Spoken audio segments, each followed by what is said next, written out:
Voici 4 étapes très simples pour complètement éliminer la distraction. La première étape est d'identifier la distraction principale. Tu dois être très précis, tu ne dois pas juste te dire je suis distrait, mais demande-toi la question par quoi exactement je suis distrait. Par exemple, tu scrolles après le réveil, tu touches ton téléphone dès qu'une notification apparaît parce que tu ne peux pas supprimer complètement quelque chose que tu ne connais pas clairement. La deuxième étape, comprendre le déclencheur. Une fois que tu as identifié la distraction, il faudra chercher à savoir ce qui te pousse vraiment à le faire. Chaque distraction a un déclencheur. Ça peut être la fatigue, la nuit ou même tout simplement l'habitude. Par exemple, tu commences à scroller dès que tu t'ennuies. Donc, le déclencheur, c'est la nuit. Tu touches à ton téléphone dès qu'une notification apparaît. Donc, le déclencheur, c'est la notification. Comprendre le déclencheur t'aidera mieux à éliminer cette distraction.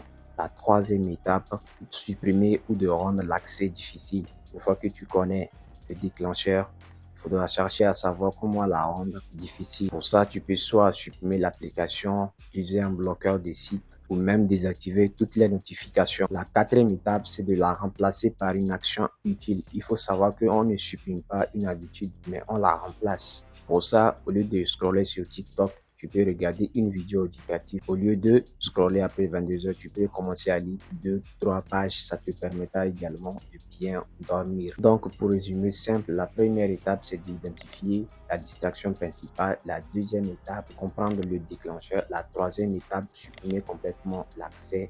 Et la quatrième et selon la plus importante de tout, c'est de la remplacer par une action utile. Tu peux faire ça sur une seule distraction pendant au moins 3 semaines. En tout cas, si tu as appris quelque chose, s'il te plaît, mets-moi un like, abonne-toi, partage, fais tout s'il te plaît. Et demain, on continue avec 5 habitudes du matin pour une journée productive.